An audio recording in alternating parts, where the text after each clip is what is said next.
할렐루야. 8월 13일 금요일 새벽 예배에 참여하시는 여러분을 주님의 이름으로 축복합니다. 오늘 하나님의 말씀은 사사기 5장 19절로부터 31절까지 말씀 되겠습니다. 우리 하나님 말씀 함께 보도록 합니다. 왕들이 와서 싸울 때 가나안 왕들이 무기 또 물가 다한악에서 싸웠으나 은을 탈취하지 못하였도다. 별들이 하늘에서부터 싸우되 그들이 다니는 길에서 시스라와 싸웠도다. 기송강은 그 무리를 표류시켰으니 이 기송강은 옛 강이라. 내 영혼아 내가 힘있는 자를 밟았도다. 그때 군마가 빨리 달리니 말급소리가 땅을 울리도다. 여호와의 사자의 말씀에 메로스를 저주하라. 너희가 거듭거듭 그 주민들을 저주할 것은 그들이 와서 여호와를 돕지 아니하며 여호와를 도와 용사를 치지 아니함이니라 하시도다. 겐 사람 헤벨의 아내 야엘은 다른 여인들보다 복을 받을 것이니 장막에 있는 여인들보다 더욱 복을 받을 것이로다. 시스라가 물을 구하매 우유를 주되 곧 엉긴 우유를 귀한 그릇에 담아 주었고 손으로 장막 말뚝을 잡으며 오른손에 일꾼들의 방망이를 들고 시스라를 쳐서 그의 머리를 뚫되 곧 그의 관자놀이를 꿰뚫었도다. 그가 그의 발 앞에 구부러지며 엎드려지고 쓰러졌고 그의 발 앞에 구부러져 엎드러져서 그 구부러진 곳에 엎드러져 죽었도다. 시스라의 어머니가 창문을 통하여 바라보며 창살을 통하여 부르짖기를 그의 병거가 어찌하여 더디 오는가 그의 병거들의 걸음이 어찌하여 늦어지는가 하매 그의 지혜로운 시녀들이 대답하였겠고 그도 스스로 대답하기를 그들이 어찌 노량물을 얻지 못하였으랴 그것을 나누지 못하였으랴 사람마다 한두 처녀를 얻었으리로다. 시스라는 채색 옷을 노략하였으리니 그것은 수놓은 채색 옷이로다. 곧 양쪽에 수놓은 채색 옷이리니 노략한 자의 목에 꾸미리로다 하였으리라. 여호와여 주의 원수들은 다 이와 같이 망하게 하시고 주를 사랑하는 자들은 해가 힘있게 돋음 같게 하시옵소서 하니라. 그 땅이 40년 동안 평안하였더라. 아멘. 주님 주신 말씀을 함께 묵상하도록 하겠습니다.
고맙고 감사하신 하나님 아버지, 오늘도 주의 말씀 앞에 나와 주의 얼굴을 구할 수 있도록 은혜를 주시니 감사합니다.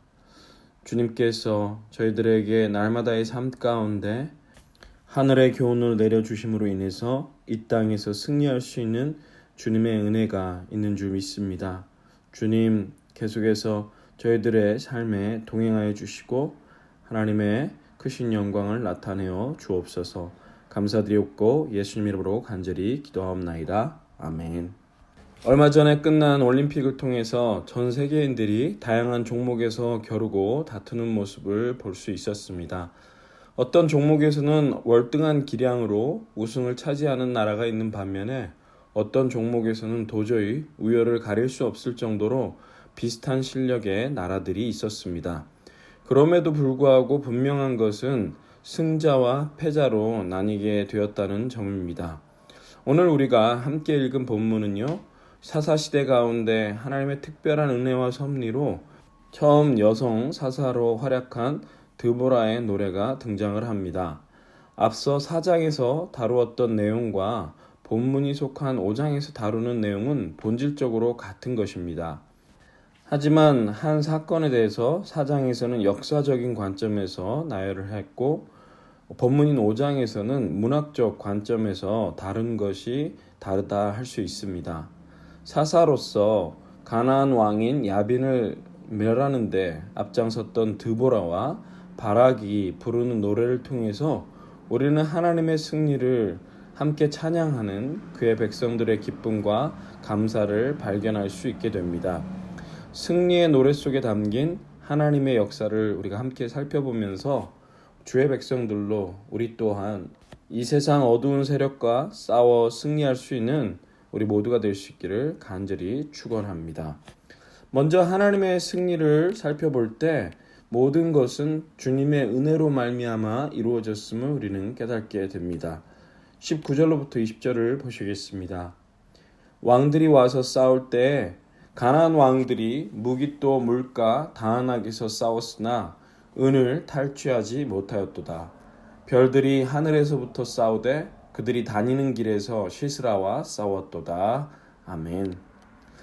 드보라와 바락의 찬양을 통해서 가나안 왕들이 이스라엘 백성을 치려고 일어났으나 패배하였다라는 사실을 전하면서 특이하게도 자신들이 잘해서 저들을 패배시켰다 자랑하지 않습니다. 이 사람들은요, 조금만 잘해도 자신들이 잘했기 때문에 좋은 결과가 있었다고 자랑하고 싶어 합니다. 하지만 오늘 본문에 나오는 사사들은 하나님의 전적인 은혜로 말미암아 대적들이 무너졌다는 사실을 강조하고 있습니다. 20절 말씀에 별들이 하늘에서부터 싸우되 라고 하는 표현과 또한 21절에 나오는 기손강은 그 무리를 표류시켰으니 라고 하는 표현은요, 하나님의 초자연적인 도우심을 묘사한 것이라 할 수 있습니다. 물론 이스라엘의 지도자들과 일반 대중이 다 함께 희생적으로 전쟁에 가담했지만 이 또한 우연하게 일어난 일이 아니라 하나님의 역사, 하나님의 개입하심에 의해서만 허락된 것임을 사사들은 고백을 하고 있습니다. 우리의 신앙도 되돌아보면 위기와 어려움의 순간마다 주님의 도우심이 함께 하셨기 때문에 승리하게 됨을 고백하게 됩니다. 극렬한 무슬림들이 많이 활동하는 사우디아라비아에서요, 한 남성이 복음을 우연한 기회에 접하고는 예수님을 구주로 고백하는 일이 있었습니다.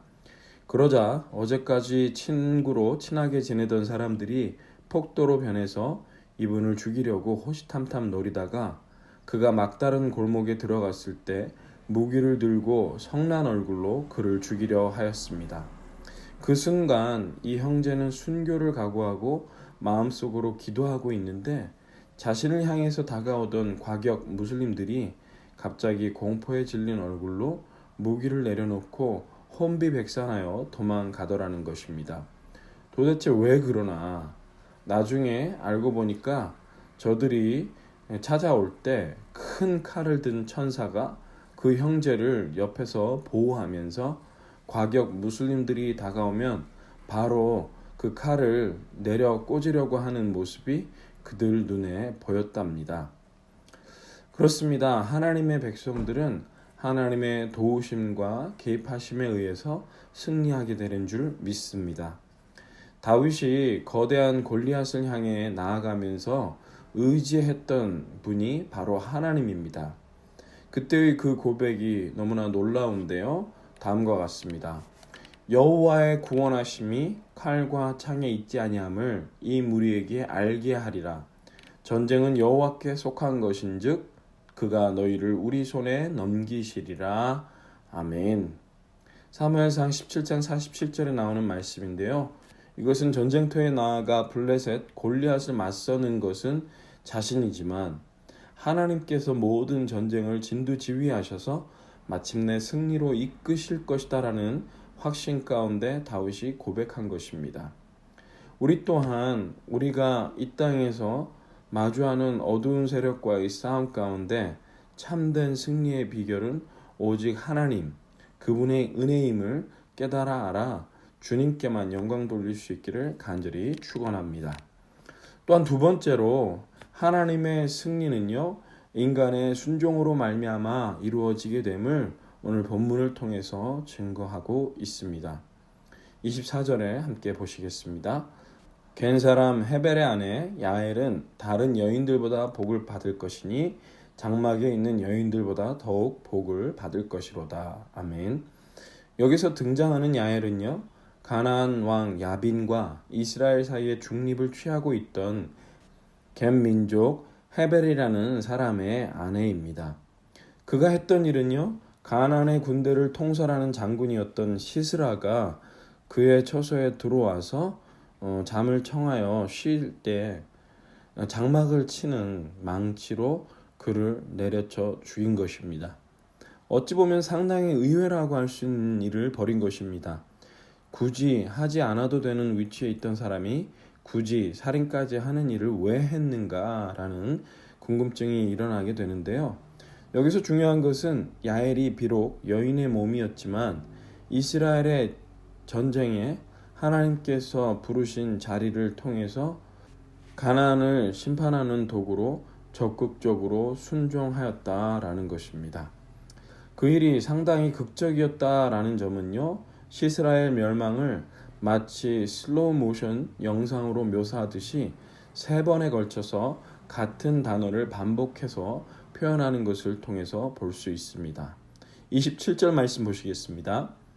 그가 그의 발 앞에 구부러지며 엎드러지고 쓰러졌고 그의 발 앞에 구부러져 엎드러져서 그 구부러진 곳에 엎드러져 죽었도다. 네, 야엘이 이 군대의 통솔하는 장군인 시스라를 무찌른 것이 마치 승리자가 되어서 항복하는 자가 엎드러지며 굴복하듯이 그러한 모습 가운데 승리하게 되었다라는 것을 오늘 말씀은 이야기하는 것입니다. 이러한 적극적인 야엘의 참여가요, 하나님의 승리에 놀라운 도구로 쓰임 받았다라는 것이죠. 이 모습은 앞서서 바락이 하나님의 일을 참여할 때 수동적으로 참여해서 부끄러웠던 모습과 대조가 되는 장면이라고 할 수 있습니다.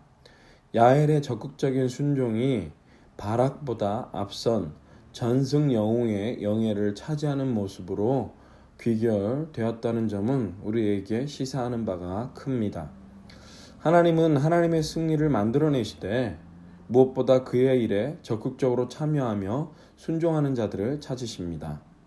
예수님께서 이 땅에 탄생하실 때 동정녀 마리아의 몸을 빌어 아기로 태어나셨습니다. 이는 완전한 하나님이시자 완전한 인간으로서의 예수님이셔야만 죽어가는 인생들을 구원하실 수 있었기에 하나님께서 그와 같이 계획하신 것이었죠. 그때 마리아는 10대 소녀에 불과했고 무엇보다 이미 정혼자였던 요셉이 있었기에 동정녀로서 임신하는 것은 수치와 모멸을 의미한다 할 수 있습니다. 그럼에도 불구하고 하나님의 천사가 나타나서 하나님의 계획을 선포할 때 마리아의 모습이 너무나 놀랍습니다. 누가복음 1장 38절. 마리아가 이르되 주의 여종이 오니 말씀대로 내게 이루어지이다. 그렇습니다. 비록 작고 연약한 여인이지만 자신의 자리에서 하나님의 부르심이 있을 때 기꺼이 순종함으로써 놀라운 역사의 주인공으로 하나님 앞에 쓰임 받을 수 있었던 것입니다. 이처럼 우리 또한 야엘이나 마리아와 같이 인간의 순종을 통해서 놀라운 승리를 일으키시는 하나님을 바라보며 더욱 적극적으로 주님 역사에 동참하는 저와 여러분 될 수 있기를 간절히 축원합니다. 네, 오늘 말씀을 정리하면요, 하나님의 승리는 하나님의 은혜와 또한 인간의 순종으로 말미암아 이루어지게 된 것을 우리는 보게 됩니다. 날마다의 걸음 가운데 놀라운 승리의 역사를 일으키시는 주님 앞에 더욱더 힘차게 달려나가는 저와 여러분 될 수 있기를 간절히 축원합니다. 오늘 말씀을 기억하시면서 저희들 함께 기도하기를 원합니다. 첫 번째로 하나님의 승리 가운데 저희들 순종함으로 동참할 수 있도록 해달라고 주님 앞에 간절히 기도하시겠습니다.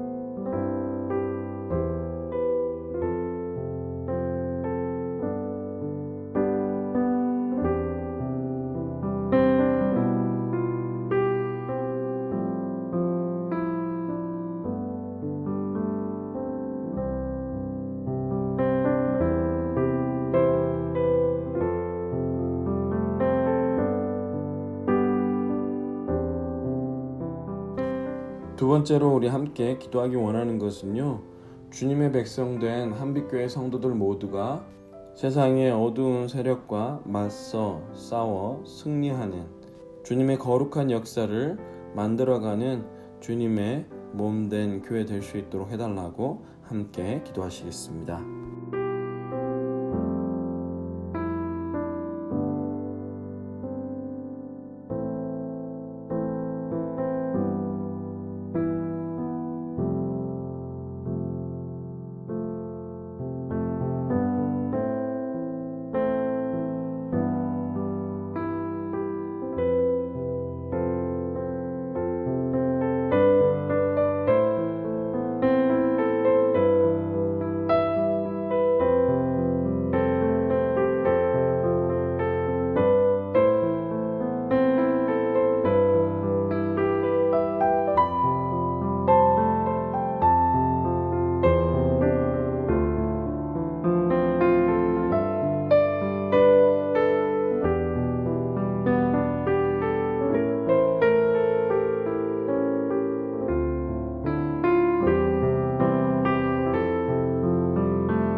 네.